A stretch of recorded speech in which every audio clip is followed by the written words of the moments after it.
Selamat datang bagi kalian yang baru saja mengklik video ini, karena ini adalah konten pertama dari channel Daily Mystery. Tepuk tangan dulu dong! Di channel kita ini akan membahas tentang kasus-kasus yang bisa dibilang pernah terjadi, dan penyelesaiannya itu tabu, janggal, dan bisa dibilang penuh konspirasi juga sebenarnya. Oke, perkenalan nama saya Leo. Di channel ini saya akan memandu kalian semua untuk berselancar lah, ibaratnya berselancar di semua kasus-kasus yang akan kita bahas ke depannya.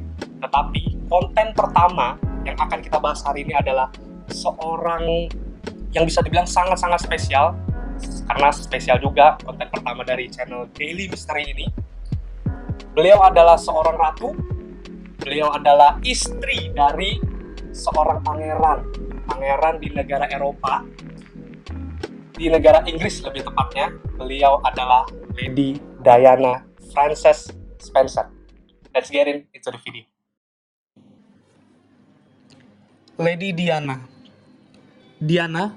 Princess of Wales, memiliki nama panjang Diana Frances Spencer. Lahir pada tanggal 1 Juli 1961 sampai 31 Agustus 1997. Beliau adalah anggota keluarga kerajaan Inggris.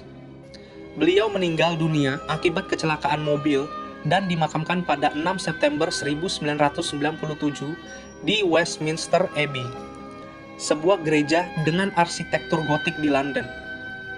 Dia adalah istri pertama Pangeran Charles, Pangeran Wales atau pewaris tahta Inggris, dan ibu dari Pangeran William dan Pangeran Harry. Melalui pernikahannya dengan Charles, Diana dianugerahi gelar Putri Wales, gelar bagi istri putra mahkota dan calon permaisuri Britania Raya.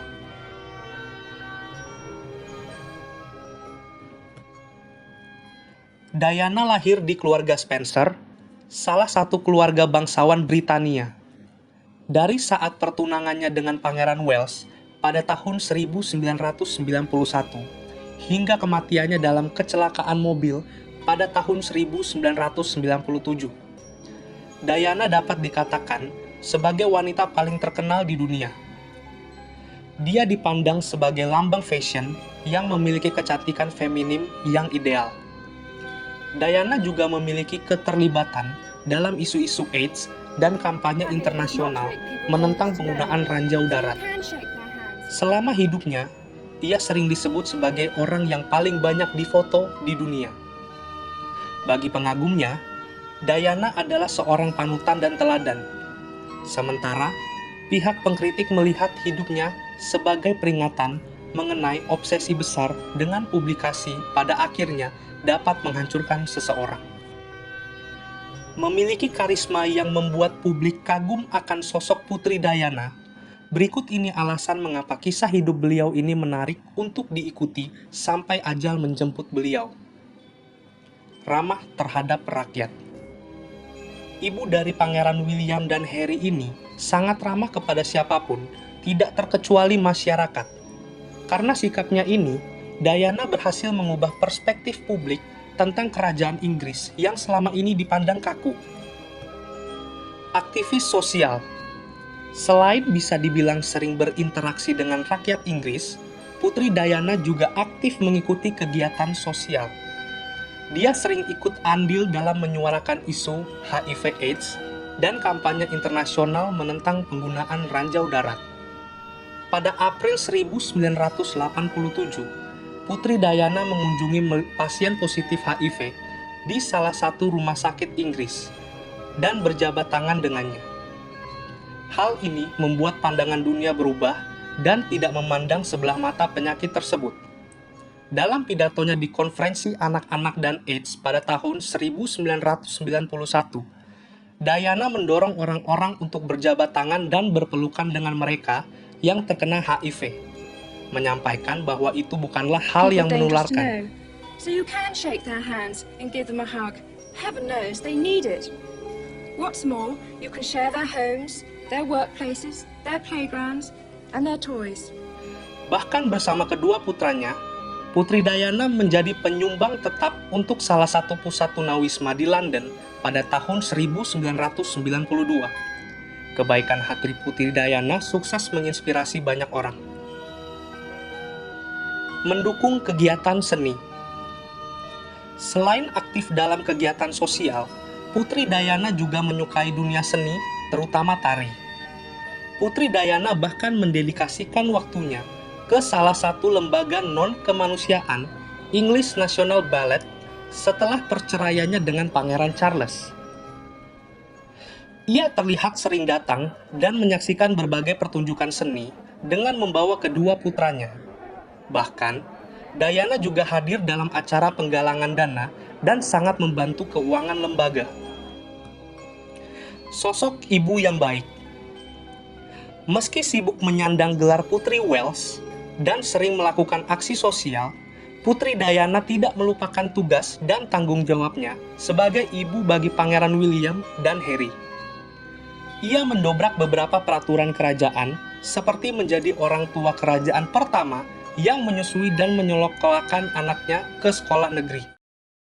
Ya, tadi sudah dijelaskan ya bagaimana pengenalan dari Lady Diana Spencer ini. Beliau adalah ratu dari Inggris. Bisa dibilang juga bahwa beliau ini dikenal sebagai orang yang sangat ramah bagi masyarakat. Dan 4 kelebihan tadi itu adalah awal mula dari pengenalan kita ke pribadi Lady Diana. Dan selanjutnya kita akan berlanjut ke penjelasan kenapa sih kematian Putri Diana ini, kronologisnya itu seperti apa. Oke, langsung saja kita ikuti. Penjelasan kecelakaan. Putri Diana menghembuskan napas untuk terakhir kali di terowongan Pont de Alma, Paris, Prancis, pada 31 Agustus 1997. Bermula saat kepulangan dari liburan di Saint-Tropez pada 30 Agustus 1997. Dodi dan Diana menginap di Hotel Ritz milik ayah Dodi. Saat itu, puluhan paparazzi sedang menunggu di luar hotel untuk mengambil gambar pasangan ini. Menjelang tengah malam, keduanya secara diam-diam keluar dari hotel melalui pintu belakang. Akses ini hanya digunakan untuk kalangan sangat terbatas. Mobil Mercedes yang mereka tumpangi memulai perjalanan ke arah barat, menelusuri jalan raya di sepanjang Sungai Seine. Tanpa diduga, 7 orang juru foto mengetahui kepergian mereka dan membuntutinya dengan menggunakan mobil dan sepeda motor. Karena menghindari kejaran paparazzi, mobil dipacu sekencang-kencangnya hingga terjadi kecelakaan yang mengerenggut nyawa mereka berdua. Menurut hasil investigasi formal, kematian mantan istri Pangeran Charles itu disebabkan kecelakaan mobil tunggal. Penyelidikan otoritas resmi menyebut kecelakaan nahas itu terjadi karena sopir tak mampu mengontrol mobil yang mendadak kehilangan kendali saat melaju kencang di terowongan. Kendaraan yang ditumpangi Lady Diana terpaksa mengebut agar mampu melepaskan diri dari sejumlah kendaraan paparazzi yang mengikuti mobil Lady Diana. Nah, itu tadi sudah kita dengar bahwa penjelasan kecelakaan dari sang Lady Diana ini dan kekasihnya Dodi Al-Fayed. Memang kalau kita bisa telik dari lebih lanjut, memang kronologi dari kecelakaan ini sangat mengenaskan memang. Dan lagi pula juga siapa gitu yang nyaman kalau misalnya sebuah acara pribadi dan kita diikuti oleh paparazzi gitu. Kalau mungkin aku juga artis juga risih memang sebenarnya. Diikuti 7 paparazzi ngikutin dia sampai ke dalam mobil. Tapi ini supirnya ini diduga memang ada satu kejanggalan dan memang peristiwanya ini sangat rancu sekali. Dan kemudian kita akan masuk, nah ini penjelasan konspirasi. Nah, jadi kita sudah mengumpulkan teori-teori bagaimana sih, kenapa sih ini kecelakaan ini bisa terjadi, kenapa sih Lady Diana ini harus mati senaas ini gitu. Mobil yang dia gunakan bersama kekasihnya si Dodi Al-Fayed ini menabrak sebuah kayak palang gitu di bawah jembatan itu. Nah, kita sudah mengumpulkan teori-teori konspirasi yang bisa dibilang yang paling ultimate dari kejadian ini. Yang pertama adalah keputusan pengadilan dan penyidik. Let's go, kita mulai. Penjelasan konspirasi. Keputusan pengadilan dan penyidik. Terdapat sejumlah kejanggalan dalam kecelakaan Lady Diana yang sampai sekarang belum terjawab. Bahkan, ada teori konspirasi bahwa kecelakaan itu dilakukan secara diam-diam oleh agen rahasia Inggris atau yang lainnya. You believe there was a conspiracy to kill Dodi? They've been murdered. Princess Diana and her boyfriend Dodi Fayed were actually murdered by British Special Forces 16 years ago this month.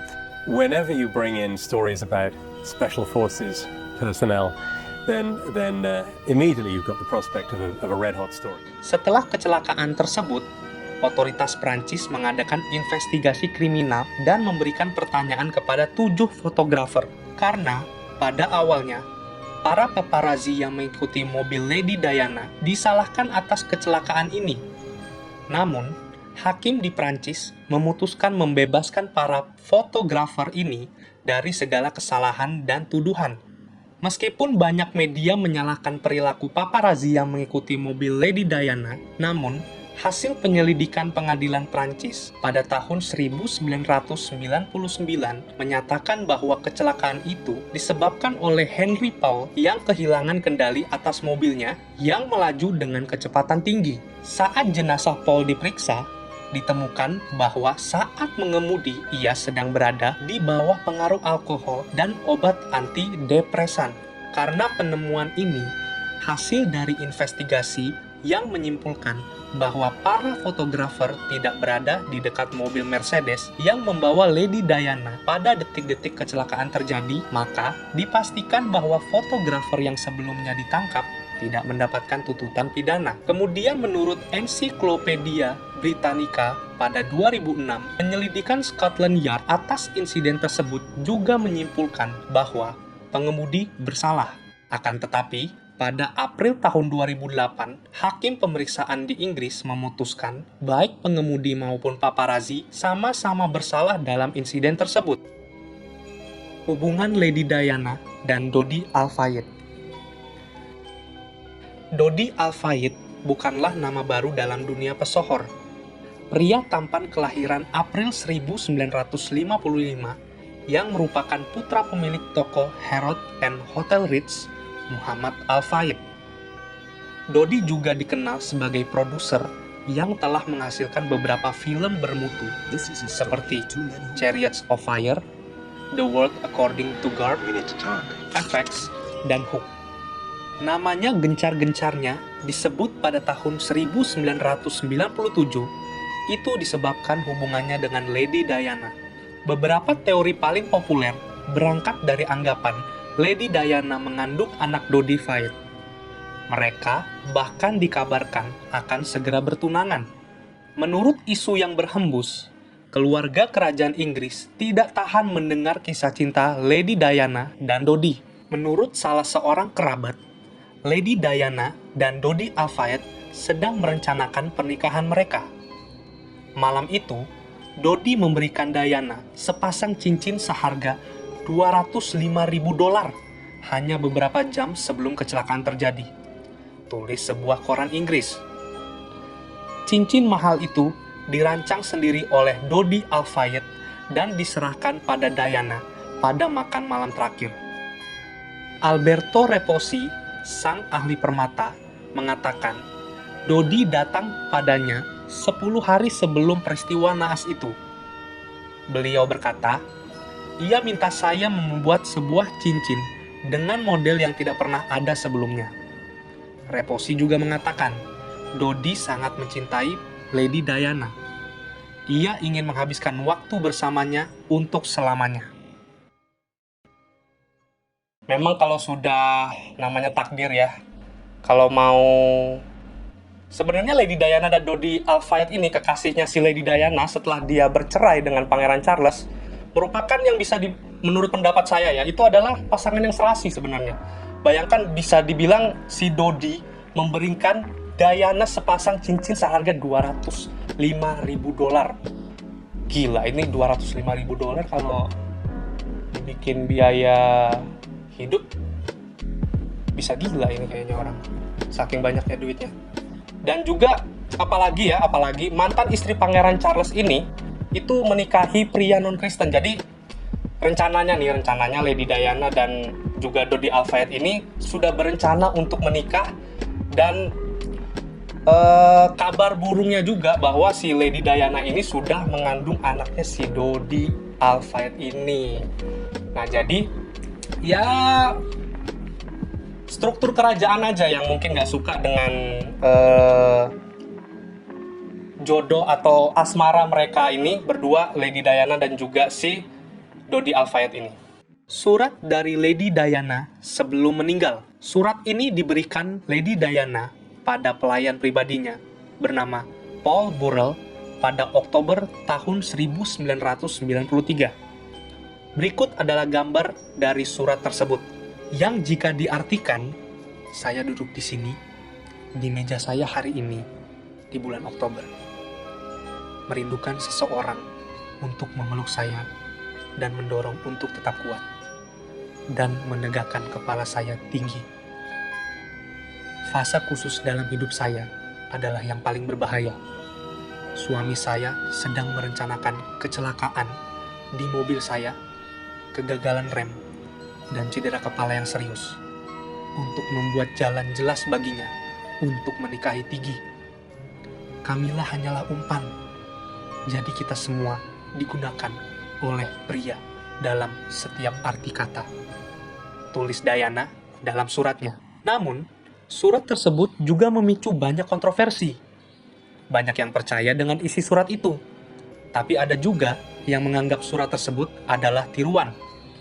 Ada yang menduga surat itu ditulis sendiri oleh Paul Burrell dan dibuat semirip mungkin dengan tulisan tangan asli Lady Diana.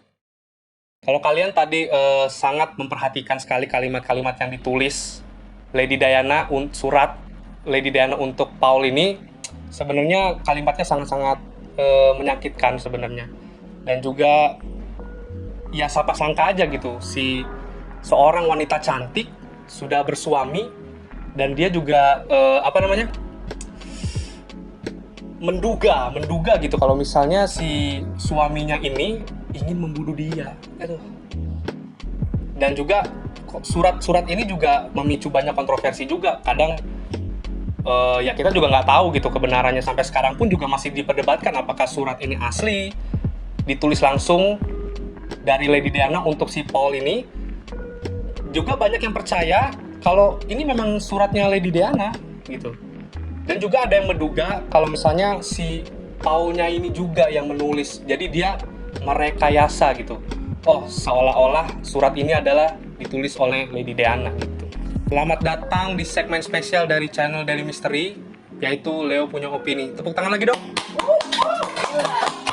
Seperti namanya, ini adalah segmen khusus di mana saya, Leo ya, akan mengutarakan pendapat dari sisi lain yang telah kita bahas di sebelum-sebelumnya. Ini rencananya akan di setiap konten gitu, jadi ini kan konten pertama, jadi spesial episode pertama Leo Punya Opini. Tepuk tangan lagi dong. Konten aing sendiri ini, gila. Jadi berhubung kita lagi ngomongin Lady Diana Spencer ini, jadi kita akan breakdown lagi sisi lain dari beliau menurut saya sendiri gitu. Oke, kita mulai aja. Menurut saya, menurut aku, dan sekian banyak kejadian yang telah dilalui oleh si Lady Diana ini, yang kita sudah sebutkan tadi satu persatu, ada satu rangkaian kejadian yang sangat menarik sebenarnya. Bisa dibilang juga, ini menurut saya ya, nggak tahu yang lain. Kalau misalnya kalian sudah pernah dengar beberapa kejadian kronologis dari kisah hidup si Lady Diana ini, pendapat saya ini kronologis kejadian ini adalah max levelnya lah.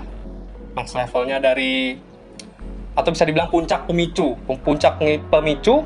mengapa semua ini bisa terjadi sama si wanita cantik kesayangan kita satu ini. Rangkaian kejadian ini sudah saya rangkum mulai dari pertemuan Pangeran Charles dan Putri Diana sampai mereka memutuskan untuk bercerai gitu. Yang pertama, si Pangeran Charles ini itu dia dikenal sering berkencan dengan beberapa gadis. Ini ternyata si Pangeran Charles ini ya, playboy juga kayaknya. Nah, biasalah itu kalau di Eropa. Hingga akhirnya dia bertemu dengan ini tersangka kedua menurut saya, Camilla Parker Bowles. Charles sebelum dia si Pangeran Charles ini sebelum dia bertemu dengan si Lady Diana, si Pangeran Charles ini sudah ketemu sama si Camilla duluan. Kita panggilnya Camilla aja ya, kalau Camilla Parker Bowles susah lagi nyebutnya nanti. Si Pangeran Charles ini itu dia sangat mencintai si Camilla. Waduh. Namun sayang saat itu wanita tersebut tak cocok dengan gelar pangeran yang disandangnya. Maksudnya si Pangeran Charles disandingkan sama Camilla ini kayak gak cocok gitu. Jadi pada tahun 1977 si Pangeran Charles ini lagi-lagi berkencan dengan Sarah Spencer, yang lain dan tidak bukan adalah saudari dari Lady Diana. Dari sananya mereka berdua bertemu gitu, si Lady Diana dan si Pangeran Charles ini ketemunya lewat si Pangeran Charles ini pacaran sama si Sarah Spencer dulu gitu. Walaupun Putri Diana saat itu berusia lebih muda dari Pangeran Charles, namun hal itu tak menghalangi mereka untuk menjalin kasih. 3 tahun kemudian dari saat mereka bertemu, berkencanlah mereka berdua ini, si Lady Diana dengan si Pangeran Charles. Dan digadang-gadang juga si Lady Diana ini adalah kandidat terkuat untuk menjadi istri Pangeran Charles. Sebab si Lady Diana ini juga merupakan keluarga Spencer gitu. Di Inggris atau di Wales, keluarga Spencer ini juga dinilai sebagai keluarga yang terpandang, pintar, muda, dan tentunya ya orangnya ganteng-ganteng dan cantik-cantik lah. Walaupun sepertinya Pangeran Charles benar-benar mencintai kekasihnya si Lady Diana ini, namun hubungan mereka tampaknya ada campur tangan keluarga gitu. Ya tahulah, sistematika keluarga kerajaan itu sangat rumit ya, apalagi kalau sampai urusan jodoh gitu. Beliau juga kan si Pangeran Charles ini pangeran dari Inggris gitu, gak mungkin bisa macam-macam lah pokoknya. Lalu pada tanggal 28 Juli 1981 keduanya resmi menikah. Wah. Pernikahan itu diliput oleh lebih dari 1 juta media dan disaksikan oleh masyarakat dari 74 negara. Dihadiri oleh 2.650 tamu undangan. Gila, 2.650 tamu undangan. Ini kalau kalian search ya di YouTube atau di Google itu tempatnya ini mereka melangsungkan resepsi pernikahan itu ada di Katedral St. Paul ya di Inggris, di London. Itu wah megah banget, udah kayak ya pernikahan keluarga kerajaan gitulah pokoknya. Itu kalau kalian lihat ya di Google, mungkin ini bisa ditampilin juga nanti gambarnya. Itu orang sampai crowd dari saking antusiasme masyarakat Inggris dengan pernikahan si Pangeran Charles dan Lady Diana ini juga, wah di depan gereja tuh sampai full banget. Dilansir dari Chit Chat, nah jangan sampai salah ngomong, Chit Chat. Dalam sebuah wawancara, keduanya ditanya apakah mereka saling mencintai. Putri Diana dengan cepat menjawab, oh iya saya mencintai ini si suami idaman saya ini gitu katanya kan. Tapi si Pangeran Charles nih kayaknya lagi shy cat gitu ya, malu-malu kucing. Dia bilang ya apapun ya pokoknya cinta lah saya sama si Diana ini, tapi kayak malingkan mata gitu. Nah dari pernyataan tersebut ya orang juga menduga gitu kan, sepertinya hubungan mereka ini sudah tidak harmonis memang sejak awal. Nah ini yang kita mau breakdown sebenarnya. Bahkan berdasarkan biografi Pangeran Charles, tampaknya ia menyesali keputusan yang dibuatnya itu. Memang Pangeran Charles nih udah terlahir sebagai laki-laki sejati gitu, pemburu gitu, nggak cukup satu kayaknya. Sebuah laporan mengatakan bahwa Pangeran Charles ini telah terjebak di antara dua pilihan, yakni yang pertama, tanggung jawab terhadap kerajaan dan cintanya yang begitu dalam terhadap Camilla Parker Bowles atau Camilla tadi. Sejak awal memang Pangeran Charles merasa tak cocok dengan Putri Diana. Namun, ia tak bisa membatalkan rencana pernikahan gitu. Itu sudah siap-siap, sudah pernikahan, sudah siap apa segala macam, sudah waktu itu memang sudah menikah gitu. Sebab keluarganya juga termasuk sang ratu gitu, Ratu Elizabeth akan sangat kecewa pasti sama si Pangeran Charles ini. Karena juga perceraian juga merupakan hal tabu di keluarga kerajaan Inggris. dan akan dinilai sebagai keluarga yang sangat bisa dibilang gagal lah dalam setelah glamor dari hidup keluarga kerajaan Inggris ini dinodai cuman dengan perceraian oleh Lady Diana dan juga Pangeran Charles gitu. Hingga akhirnya pada 28 Agustus 1996 pasangan itu mencapai kesepakatan akhir, udah deal, resmi bercerai. Dengan perceraiannya itu, Putri Diana harus melepaskan gelar sebagai Her Royal Highness dan tahta Inggris di masa depan yang disandangnya. Namun, untuk mempertahankan keanggotaannya di kerajaan, ia diberi gelar baru. Jadi ada gelar baru untuk si Lady Diana ini, itu adalah Princess of Wales, Ratu Wales gitu. Namun sayangnya, setahun setelah perceraiannya itu, sebuah maut merenggut nyawanya yang tadi kronologis kecelakaan dari Lady Diana di Perancis tadi ya. 31 Agustus 1997 adalah tanggal di mana Lady Diana tewas di tempat setelah menabrak palang dari jembatan Pont d'Alma, France. Berdasarkan hasil penyelidikan dari polisi setempat, kecelakaan terjadi diduga karena sang sopir berusaha menghindari paparazzi yang kayak tadi. Dan itulah segmen Leo punya opini ya. Jadi memang sudah masa kecilnya suram, masa remajanya kelam, hidup sebagai seorang putri, seorang Princess of Wales juga tidak seperti di cerita-cerita dongeng, mempunyai suami yang cheater ya. Ini memang laki-laki ini memang suka cheater ini. Lalu ya itu, apalagi yang kita bisa harapkan dari Lady Diana ya. Sebenarnya menurut saya ini, kalau kita misalnya bisa putar balik lagi ya, kalau misalnya saya menjadi Lady Diana gitu, saya akan menolak gitu. Sudah hidup saya susah, terus tambah susah lagi dengan saya masuk ke anggota kerajaan gitu. Dan pertanyaan yang sedang digempar-gemparkan sampai sekarang ini adalah siapa sebenarnya dalang dari pembunuhan Lady Diana dan Dodi Al-Fayed gitu. Kita semua nggak tahu sampai sekarang. Oh ya, memang hakim sudah mengetuk bahwa ini murni kecelakaan gitu. Dengan berbagai konspirasi yang ada, pada akhirnya memang kasus ini ditutup sebagai kecelakaan murni. Menurut kalian ya, kalian bisa komen di bawah ya, siapa dalang dari pembunuh Lady Diana ini gitu. Seorang ratu yang digemari oleh banyak orang bahkan di dunia, tewas dengan keadaan yang sangat mengenaskan. Jadi segitu aja untuk kasus pertama dari konten pertama dari Daily Mystery. Silahkan subscribe, bisa di subscribe channel kita kalau kalian suka dengan konten-konten seperti ini. Like yang pastinya, dan juga kalau misalnya kalian sudah like, bisa di share ke teman-teman kalian, ke saudara, ke keluarga. Dan itulah dari kisah di balik Lady Diana. Thank you. Sorry, loncengnya juga ya.